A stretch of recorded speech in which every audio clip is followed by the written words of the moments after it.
Okay. Good evening, everyone. Welcome to the public hearing of the CIP program. I am going to take the floor over to Stacy so that she can go over the presentation of the CIP and inform you about the program. Perfect. Okay, welcome.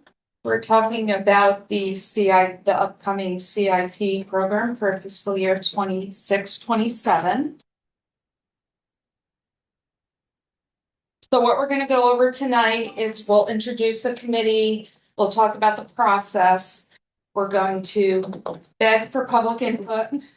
We'll show you what's in there currently.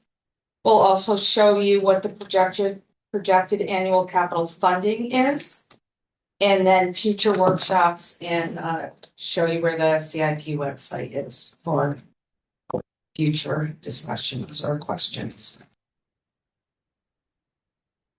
Okay, so CIP committee members, Bob Donahue is our chair, John Muller from Board of Finance, along with Bob Donahue, Al Goldberg, and Jen Gordon from Board of Selectmen, Emily Rosenthal, Galen Colley, Board of Ed. We have 2 members from each one of those boards. We also have 3 public members, Laura Downs, which was appointed by the Board of Finance, Janet Nicolini, appointed by the Board of Selectmen, and Joseph, appointed by the Board of Ed.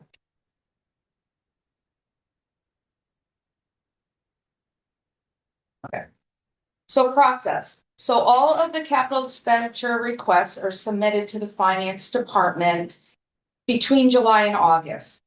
The finance department pretty much pulls everything together, and then we sit with the first select woman who then starts to create her recommendation. She usually meets with the Board of Selectmen to make sure they're on board with everything before her final submission is sent to the committee in October.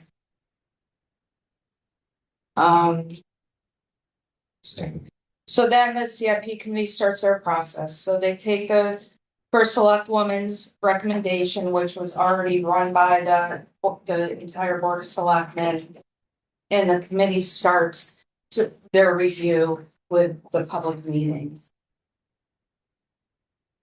The committee works through pretty much the month of January. There's 2 meetings a week, and the goal is to submit their recommendation by February 1st to the Board of Selectmen and Board of Finance. At that point, now the CIP budget or process aligns with the operating budget review, and the Board of Selectmen starts their review of the operating and the capital, then submits it to the Board of Finance. I believe this year the public hearing is February 23rd, where everything will be turned over to the Board of Finance. Then the Board of Finance starts their budget review, again, capital and operating, in order to get to a final recommendation to the public for an April referendum.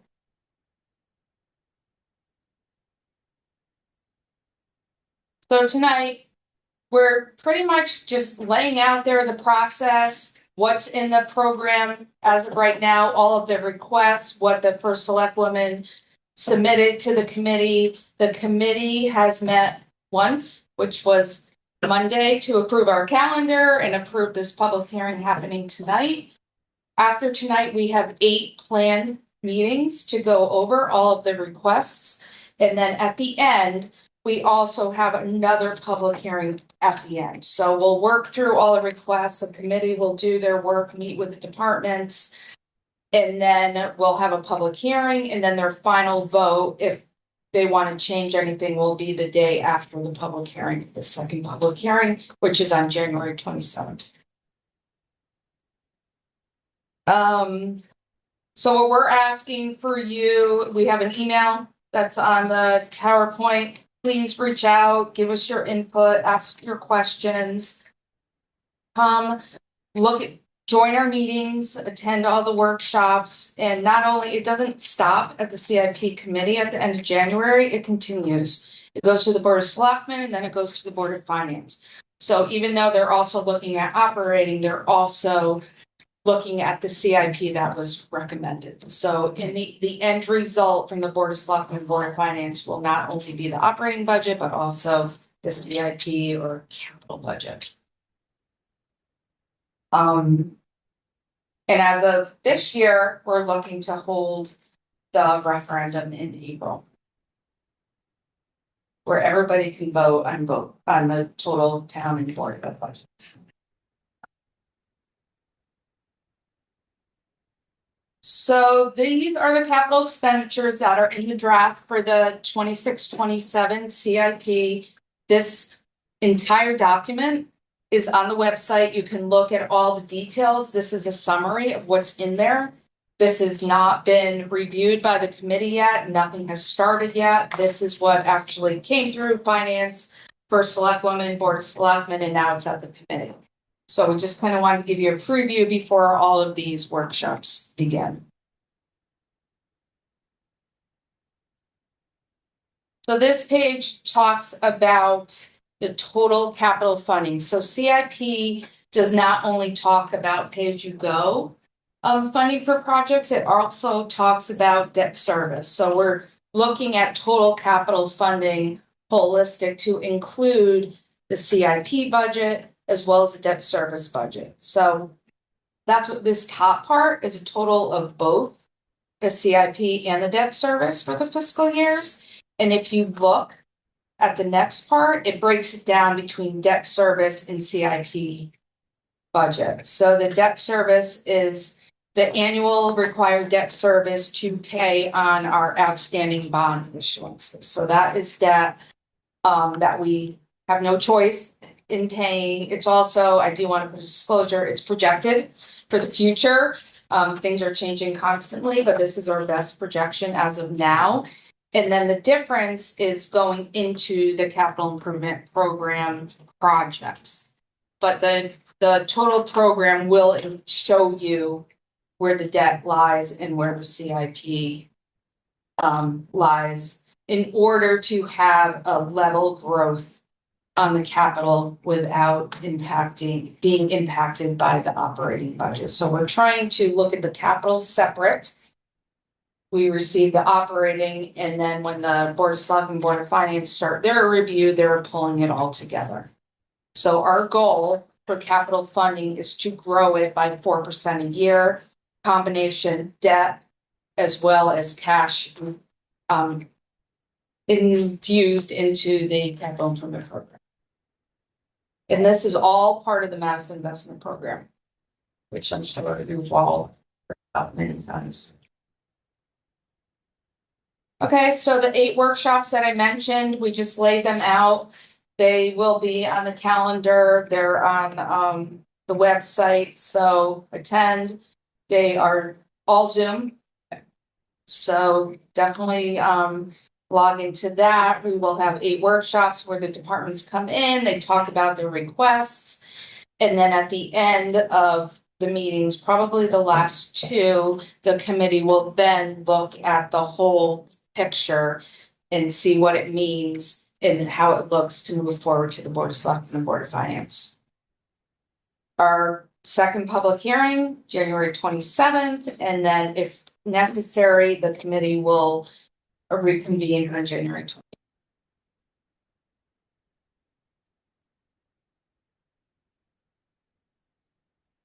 So that's pretty much the end of the presentation. And if you guys have questions, certainly ask away. But the website to find the document, you can find the last 8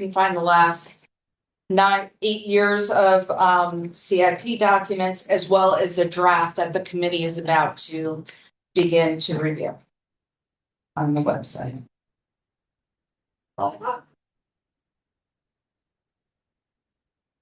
So at this point, we would entertain comments from the public, I assume. Yes, I hadn't been through one of these before yet, so I'm not exactly sure how it goes, but it looks like we have a member. If you wouldn't mind identifying yourself, giving your address. Yeah. Yes, my name is Christopher Green, live on 6 Campbell Lane. And is it okay to make a comment about a particular project this evening? Sure. Have just a couple of minutes of your time. I just want to talk a little bit about the Cottage Road re-engineering project, which you will find on page 82 of your CIP. In part, I want you to understand that there's a few hundred Madison voters for whom this issue brings up a lot of feeling. People are really tired of the way it is, and really want for this road to be improved. And what we need from you is to shepherd this project from where it is now, a couple of words on page 82, all the way through to the modernized, multi-purpose, multi-use, modern road for the 21st century. In its current state, Cottage Road is this little country lane, not quite a mile long. It's in the southeast section of town. It runs roughly parallel to Route 1, around where Lenny and Joe's is, Dunkin' Donuts, Cohen's Bagels.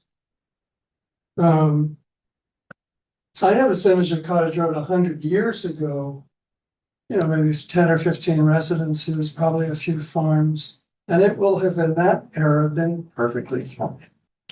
But you flash forward 100 years and things have gotten a whole lot more congested.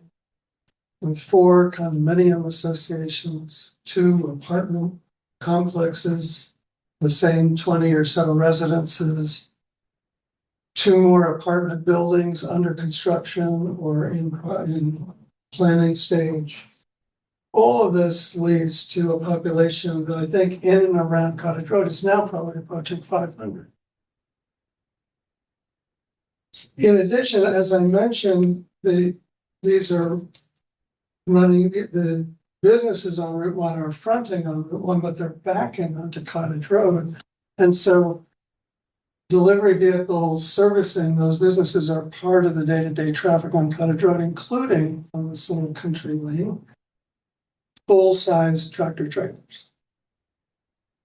2 of you, Mrs. Gordon, Mr. Goldberg, being on the Board of Selectmen, will recall that the group I'm representing submitted a petition 8 or 10 weeks ago with 215 signatures signaling our wish that the town do something about this. And we're very grateful to Mrs. Lyons, and her staff, and to the other members of the BOS to have moved it along, including referring it to you folks for consideration.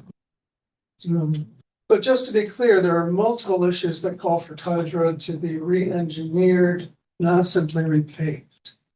The road is too narrow. At its narrowest point, it's 16 feet wide. And barely enough room for 2 cars to go by. There's no sidewalks, there's no room for pedestrians, there's no room for cyclists, there's no room for parking. I'm aware that many roads don't have room for parking. The problem is that a lot of people park on Cottage Road and it's just a hot mess. So that's what I wanted. I just wanted to say a few words about that, calling it to your attention and hoping that you will, for obvious reasons, make it simply the most important project that you consider in the entire town.